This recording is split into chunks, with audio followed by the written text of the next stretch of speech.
Chapter 2 Biblical and Secular Chronology. In defending the date of 607 BCE as the time of the desolation of Jerusalem and the starting point for calculating the length of the Gentile times, representatives of the Watchtower Society claim that they are relying on the Bible. Those who date the desolation to 587 or 586 BCE are said to rely on secular sources rather than the Bible. The anonymous author of the appendix to chapter 14 of the book Let Your Kingdom Come, for instance, states, quote, "We are willing to be guided primarily by God's word rather than by a chronology that is based principally on secular evidence or that disagrees with the scriptures." End quote. Such statements obviously intend to create the impression that those who reject the 607 BCE date for the desolation of Jerusalem have no real faith in the Bible. But do such statements give a fair description of the matter? Or are they just sanctimonious disparagement, aimed at defaming the Christian character of those who disagree not with the Scriptures, but with the Watchtower Society's datings? Or may it even be that the defenders of the Society's chronology have themselves not really understood the true nature of biblical chronology? Subheading: The nature of the biblical chronology. Today, people read or use the terms BC and AD corresponding to BCE and CE, and generally give no thought to the origin of these designations. Actually, the Christian era, in which events are dated in relation to the year of the birth of Christ, is a rather late construction. As is well established, the system was not introduced until the 6th century CE by the Roman monk and scholar Dionysius Exiguus. Another 500 years would pass, however, before this new era had been generally accepted as a dating system in the Catholic world. Since the Bible was written long before the time of Dionysius Exiguus, it does not, of course, give any dates according to our Christian era. Thus, although the Watchtower Society dates the baptism of Jesus to 29 CE, the 20th year of Artaxerxes I to 455 BCE, the fall of Babylon to 539 BCE, and the desolation of Jerusalem to 607 BCE, none of these dates are found in the Bible. The Bible gives relative datings only. What does that imply? Consider this relevant example. In 2 Kings 25:2, the desolation of Jerusalem is dated to the 11th year of King Zedekiah, the last king of Judah. Verse 8 additionally tells us that this occurred in the 19th year of King Nebuchadnezzar, king of Babylon. But when was that? How far from our own time was it? How many years before the Christian era did it happen? The fact is that the Bible gives no information whatsoever that of itself links up these datings with our Christian era.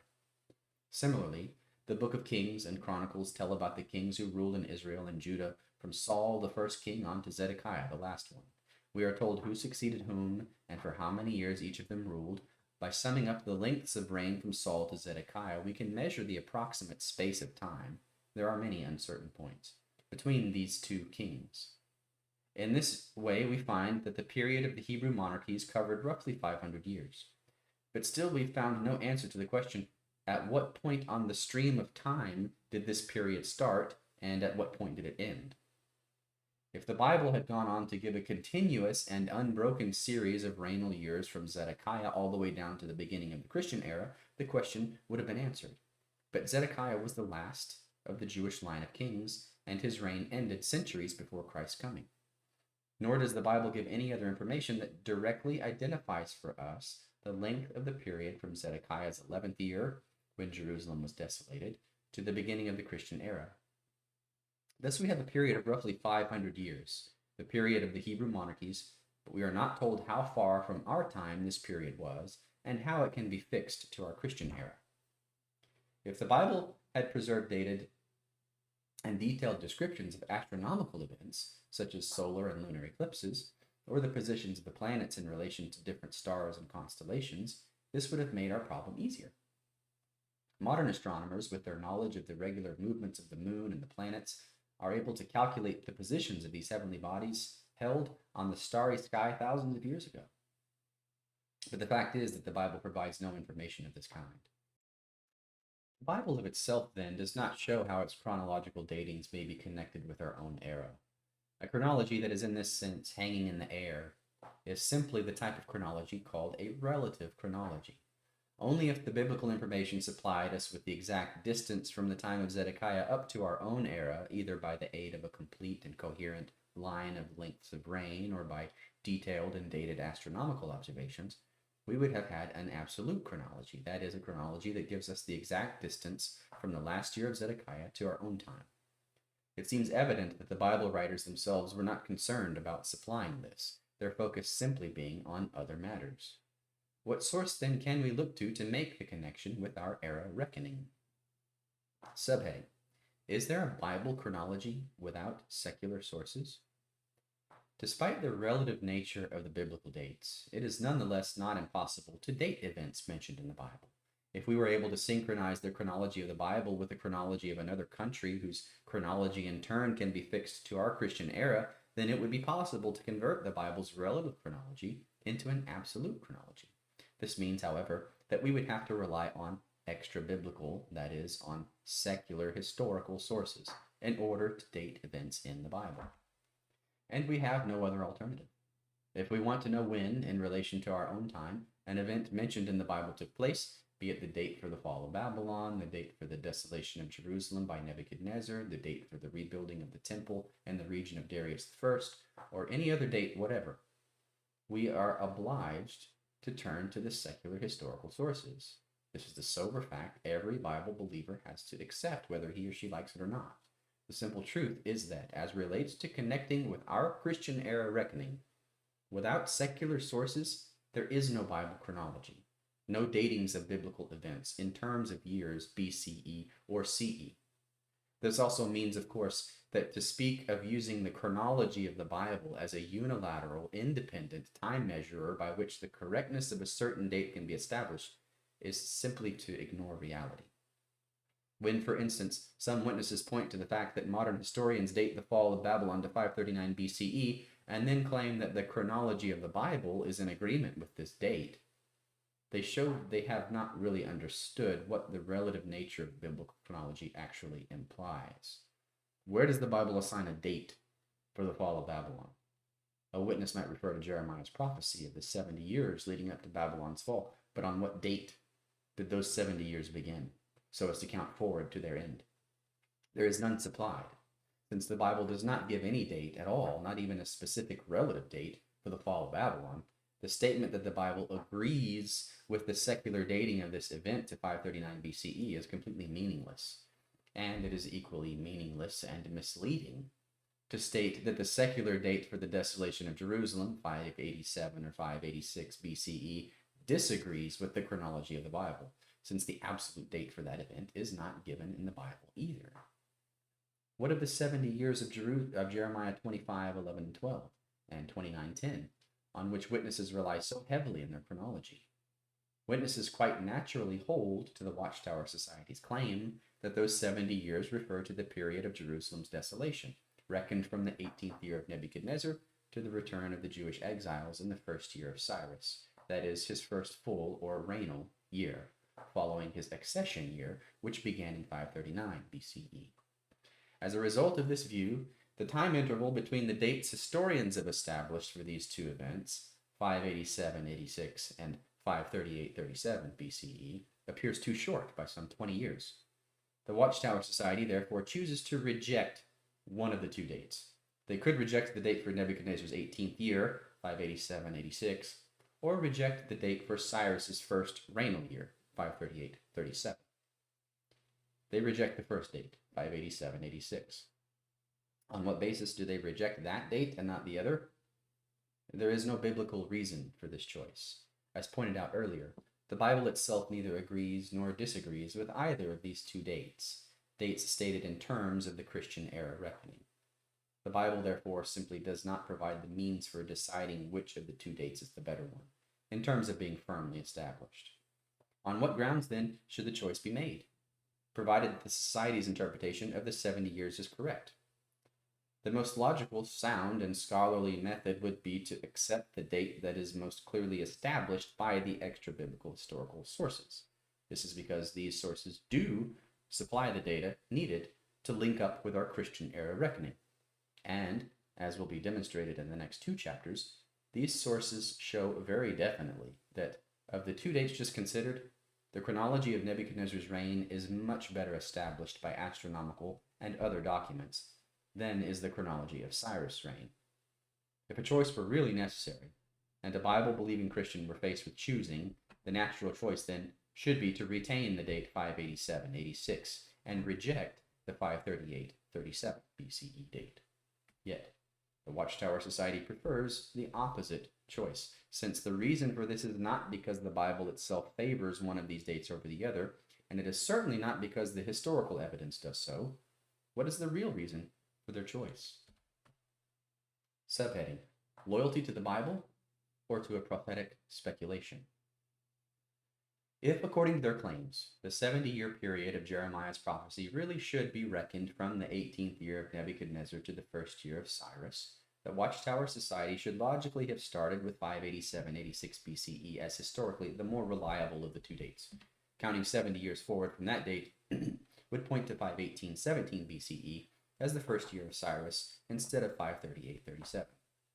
This would be as biblical and actually more scholarly than to retain 538-37 BCE and reject 587-86. Why then does the Watchtower Society reject 587-86 BCE instead of rejecting 538-37? The answer is obvious. The 587-86 BCE date is in direct conflict with the Watchtower Society's chronology for the times of the Gentiles, and that chronology, their 607 BCE date for the desolation of Jerusalem, is the indispensable starting point. Without the date of 607 BCE, the Society could not arrive at 1914 CE as the ending point. And as this date is the very cornerstone of the prophetic claims and message of the Watchtower organization, nothing is allowed to upset it, neither the Bible nor historical facts. At heart, therefore, it is neither a question of loyalty to the Bible nor loyalty to historical facts. The choice of date has quite another motive: loyalty to a chronological speculation that has become a vital condition for the divine claims of the Watchtower organization. In the next two chapters, it will be demonstrated that the whole Neo-Babylonian chronology is firmly established by at least 17 different lines of evidence. Thus, the 587-86 date for the 18th year of Nebuchadnezzar and the desolation of Jerusalem, and the 538-37 date for the first year of Cyrus are both correct. That none of these dates are in conflict with the 70 years of Jeremiah will be demonstrated in a subsequent chapter. Subheading: The collapse of the original starting point. To repeat, without secular sources, there is no absolute chronology for dating events in the scriptures. The Watchtower Society has itself had to yield to this inevitable, though embarrassing fact. The very first thing the Society has been forced to do, therefore, in order to have any Bible chronology at all, is to turn to the secular sources and select the date on which its chronology can be based. The date they have chosen is the date historians have established for the fall of Babylon, 539 BCE. This secular date, therefore, is the very foundation of what the Society presents as its Bible chronology. Why did the Society choose this date as the basis for its chronology, and how did the historians arrive at this date? When Charles Taze Russell first adopted Nelson H. Barber's Bible chronology, 536 BCE, not 539, was the secular basis on which that chronology had been established. This date was believed to be not that of Babylon's fall, but the first year of Cyrus. By adding the 70 years to 536, they got to 606 BCE as the date for the desolation of Jerusalem, and by subtracting 606 from 2520, the supposed number of years in the Gentile times, they arrived at 1914. Originally, Barber claimed that the 536 BCE date was derived from the ancient kings list known as Ptolemy's Canon. In time, however, it was discovered that this was not the case. This kings list not only points to 538 BC as the first full year of Cyrus, but also to 587 BCE as the date for the 18th year of Nebuchadnezzar, the year of Jerusalem's desolation. When these facts dawned upon Russell, he rejected the kings list and started to attack its supposed originator, Claudius Ptolemy. He still believed, however, that 536 BCE was a generally accepted date for the first year of Cyrus, stating, "All students of chronology may be said to be agreed that the first year of Cyrus was the year 536 before the beginning of our Anno Domini era."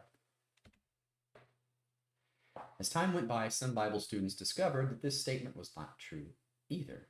In a private letter to Russell dated June 7, 1914, one of his closest associates, Paul S.L. Johnson, pointed out to him that nearly all historians held 538 BCE to be the first year of Cyrus.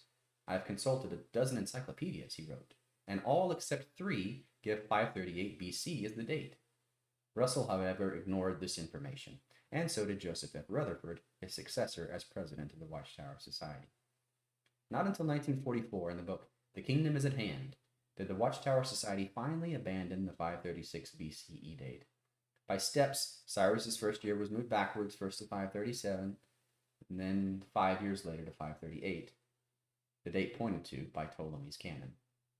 To retain 1914 as the termination date of the Gentile times, other adjustments had to be made. To begin with, even though the first year of Cyrus started in the spring of 538 BCE, the Watchtower argued that his edict permitting the Jews to return home from the exile was issued towards the end of his first regnal year, that is, early in 537.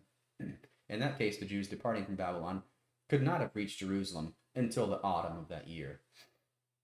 By adding 70 years to 537, the desolation of Jerusalem was then fixed to 607 BCE instead of 606. Next, the fact that a no-zero year is included at the beginning of our Christian era was finally acknowledged. So from the autumn of 607 BCE to the beginning of our era was only 606 years and 3 months. And if this period is subtracted from the 2,520 years, 1914 is still arrived at as the termination date. Hence, 3 separate errors were made to cancel each other out, and the upshot was the same. Each adjustment was made with the retention of 1914 as its goal. Yet, to have the secular basis of the Watchtower Society's Bible chronology moved around in this arbitrary way was hardly confidence-inspiring. For the future, therefore, Cyrus' first regnal year, 538 BCE, was not stressed as the firmly established starting point. Instead, the stress was transferred to the date historians had established for the fall of Babylon, 539 BCE. This date was soon to be termed an absolute date in the Watchtower publications. But why was this particular date viewed as an absolute date? Subheading: 539 BCE, the absolute date for the Hebrew Scriptures. At first, beginning in 1952, the Watchtower Society explained that the date 539 BCE for the fall of Babylon had been firmly established by the cuneiform tablet known as the Nabonidus Chronicle. Evidently for this reason, it was felt that this date could be used as the new basis for the Society's BCE chronology. In the next 2 decades, therefore, the year 539 BCE was not only described as an absolute date, but as the outstanding absolute date for the BC period of the Hebrew Scriptures. What is the reality in this regard? Does the historical evidence justify this impressive language? And what does it show as to the Watchtower writer's understanding of secular chronology? The Nabonidus Chronicle. This cuneiform document dates the fall of Babylon to the 16th day of the month of Tashritu, evidently in the 17th year of Nabonidus. Unfortunately, the text is damaged, and the words for the 17th year are illegible.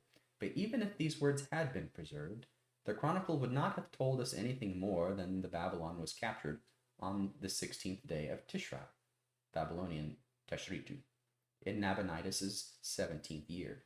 This information in itself cannot be translated to 539 BCE. It requires additional secular evidence to place Nabonidus' 17th year within our era reckoning and allow for our assigning it a date within that reckoning. In spite of this, Watchtower Publications continued to give the impression that the Nabonidus Chronicle of itself fixed the absolute date for the fall of Babylon. Not until 1971, in an article entitled Testimony of the Nabonidus Chronicle, was it finally conceded that this tablet did not fix the year for the fall of Babylon. Quoting the date given in the Chronicle, the 16th day of Tashritu, the writer of the article frankly states, "But does the Nabonidus Chronicle of itself provide the basis for establishing this year from this event? No." Although the principal witness in support of the absolute date for the Hebrew Scriptures was thus retracted, the Society was not prepared to make yet another change in the secular basis of its Bible chronology. Other witnesses, therefore, had to be searched out and summoned to the stand. In the very same Watchtower article quoted above, a reference was made to 2 new sources which in the future would sustain the absolute date of 539 BCE. Also, other sources, including Ptolemy's canon, point to the year 539 BCE as the date for Babylon's fall. For example, ancient historians such as Diodorus, Africanus, and Eusebius show that Cyrus' first year as king of Persia corresponded to Olympiad 55, year 1, which is 560 to 59 BCE, while Cyrus's last year is placed at Olympiad 62, year 2, 531 to 530 BCE. Cuneiform tablets give Cyrus a rule of 9 years over Babylon. This would harmonize with the accepted date for the start of his rule over Babylon in 539 BCE. End quote. Thus, the new validating sources consisted of 1. Ptolemy's canon, and 2. Dates from the Greek Olympiad era quoted by ancient historians. Can any of these sources establish 539 BCE as an absolute date to which the biblical chronology may be firmly fixed? Ptolemy's canon. As was shown earlier, Russell at first buttressed his chronology by reference to Ptolemy's canon, but when he discovered that the 536 BCE date for Cyrus' first year was not supported by it, he rejected the canon. And although the Watchtower finally pushed back Cyrus' first year to 538 BCE in agreement with Ptolemy's canon, the Society's chronology is still in conflict with the canon at other points. The sum total of the lengths of reign given by the canon for the Neo-Babylonian kings prior to Cyrus, for example, point to 587 BCE, not 607 BCE, as the date for the desolation of Jerusalem in Nebuchadnezzar's 18th reign year. Further, the Watchtower Society also rejects the figures given by Ptolemy's canon for the reigns of Xerxes and Artaxerxes I.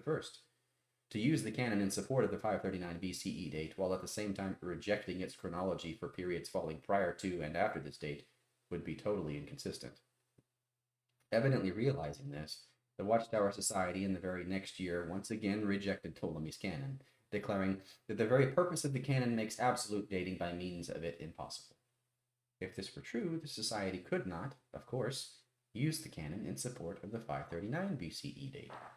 With Ptolemy's canon thus removed, the secular basis of the Society's Bible chronology now wholly depended on the trustworthiness of the second witness, the Greek Olympiad reckoning.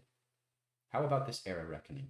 In what way does it fix Babylon's fall to 539 BCE? And to what an extent can Olympic dates quoted by ancient historians be relied upon? The Olympiad era.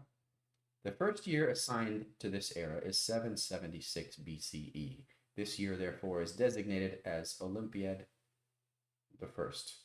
That is, the first year of the first Olympiad.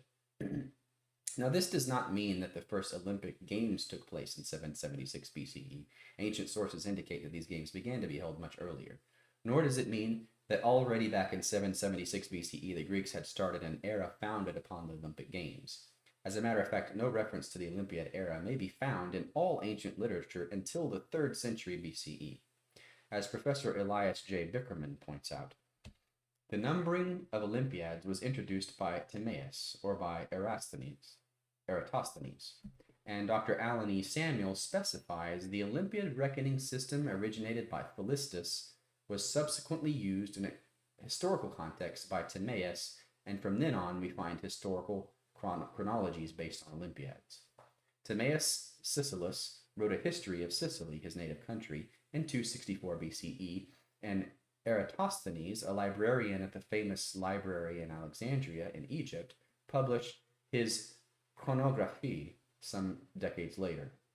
The Olympiad reckoning then, like the Christian era, was introduced more than 500 years after the year that was chosen as the starting point for that era. How did the Greek historians manage to fix the date for the first Olympiad as well as other dates, for example, the first year of Cyrus, hundreds of years later? What kind of sources were at their disposal? They studied lists of victors in the quadrennial games kept at Olympia, but unfortunately such lists had not been kept continuously all the way from the beginning.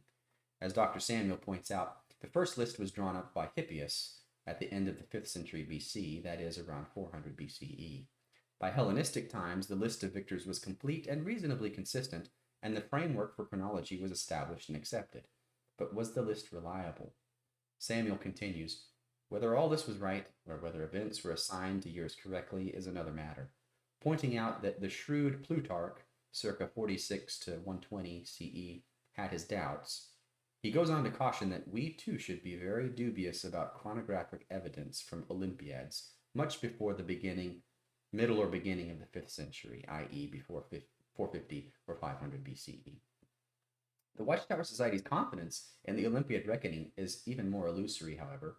This is because while they accept the Olympiad dates given by ancient historians for the reign of Cyrus, they reject the Olympiad dates given by these historians for the reign of Artaxerxes I, despite the fact his reign fell much closer to our time.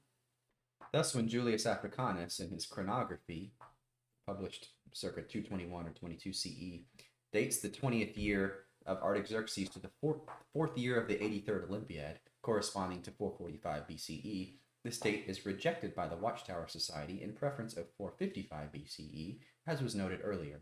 As in the case of Ptolemy's canon, then, the Society again uses a witness that at other times is completely rejected, and this for the sole reason that in those areas the evidence is unfavorable to its teachings. Aside from the Watchtower Society's inconsistency, the Olympiad datings preserved by Diodorus, Africanus, and Eusebius, indicating 539 BCE to be the date for the fall of Babylon, cannot alone be used to establish that date as an absolute date on which the chronology of the Hebrew Scriptures can be based. This is due to the simple fact already presented that the Olympiad reckoning system was not actually instituted until the 3rd century BCE, or 3 centuries after the fall of Babylon. Subheading: Astronomy and the year 539 BCE. The preceding discussion of the Society's fruitless attempts to establish a secular basis for its particular Bible chronology epitomizes the content of a booklet published in 1981, The Watchtower Society and Absolute Chronology. Perhaps it was this exposure that directly or indirectly incited the Society's writers to make another attempt to establish the 539 BCE date. At any rate, a new discussion of the date was published in 1988 in the Society's revised Bible dictionary, Insight on the Scriptures, in which the authors now try to fix the date astronomically. As explained earlier, an absolute chronology is usually best established with the assistance of astronomically fixed dates. In the 1870s and 1880s, excavations in Babylonia unearthed a great number of cuneiform texts containing descriptions of astronomical events dating from the Babylonian, Persian, and Greek eras. These texts provide numerous absolute dates from these periods. The most important astronomical text from the Neo-Babylonian era is a so-called astronomical diary, a record of about 30 astronomical observations dated to the 37th year of Nebuchadnezzar. This tablet, which is kept in the Berlin Museum, where it is designated VAT 4956, establishes 567 BCE as the absolute date for the 37th year of Nebuchadnezzar. This date obviously implies that his 18th year, during which he desolated Jerusalem, corresponds to 586 BCE. That is 20 years later than the 607 BCE date assigned to that event by the Watchtower Society. A detailed discussion of this and other astronomical texts is given in Chapter 4. The Watchtower Society's concern, then, is somehow to bypass the use of any such unfavorable ancient text and find a way to establish the date of 539 BCE independently of it, thereby avoiding conflict with the corollary evidence to the text supplies that undermines a 607 BCE date for Jerusalem's fall. To what astronomical evidence do they resort? Camby's 400. The astronomical text designated STRM Camby's 400 is the text now used by the Watchtower Society to establish the 539 BCE date. It is a tablet dated to the 7th year of Cambyses, the son of Cyrus. Referring to 2 lunar eclipses mentioned in the text, eclipses which modern scholars have identified with the lunar eclipses that were visible at Babylon on July 16, 523 BCE, and on January 10, 522 BCE, the Society concludes, quote, "Thus, this tablet establishes the 7th year of Cambyses II as beginning in the spring of 523 BCE. This is an astronomically confirmed date." End quote. To what does this lead? If 523-22 BCE was the 7th year of Cambyses, his first year must have been 529-28 BCE, and the preceding year, 530 or 29 BCE, must have been the last year of his predecessor, Cyrus. To arrive at the date for the fall of Babylon, however, we also need to know the length of Cyrus' reign. For this, the society is forced to accept the information found in another type of cuneiform text, the contract tablets, that is, dated business and administrative documents. Of these, they state, quote, "The latest tablet dated in the reign of Cyrus II is from the 5th month, 23rd day of his 9th year. As the 9th year of Cyrus II as king of Babylon was 530 BCE, his first year, according to that reckoning, was 538 BCE, and his accession year was 539 BCE. To establish the date 539 BCE, then, the society unreservedly accepts several ancient secular sources. 1, a Babylonian astronomical tablet, and 2, Babylonian contract tablets dated to the reign of Cyrus. Yet on the following pages of the same article, pages 454 through 456, other documents of the very same type, astronomical texts and contract tablets, are rejected because of their support for the date 587 BCE for the destruction of Jerusalem. The Society's criticism of these astronomical diaries, mainly there being later copies of an original, were valid. That criticism would apply with equal force to their favored STRM Camby's 400. Like that 4956, the Camby's 400 is a copy of an earlier original. In fact, it may hardly even be termed a copy. The eminent expert on astronomical texts, F.X. Kugler, pointed out as early as 1903 that this tablet is only partly a copy.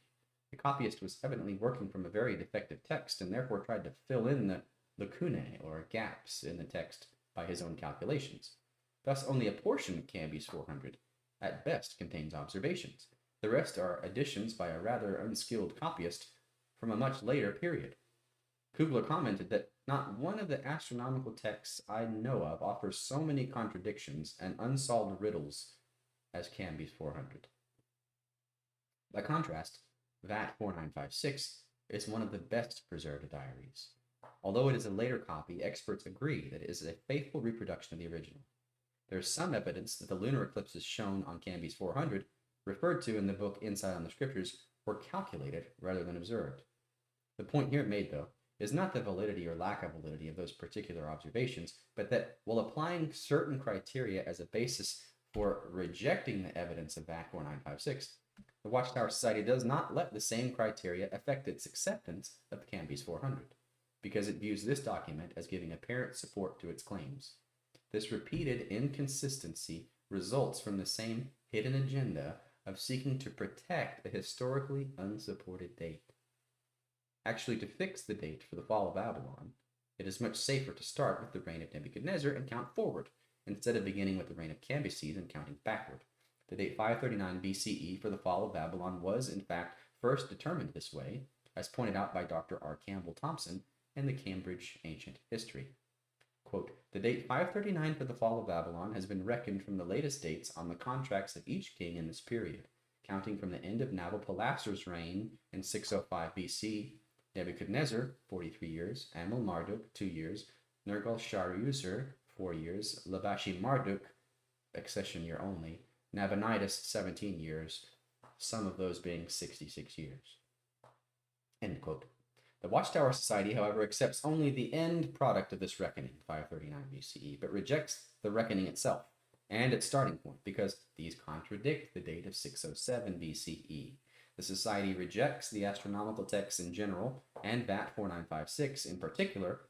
On the other hand, it is forced to accept the most problematic one, the Camby's 400. Surely it would be difficult to find a more striking example of inconsistent, misleading scholarship.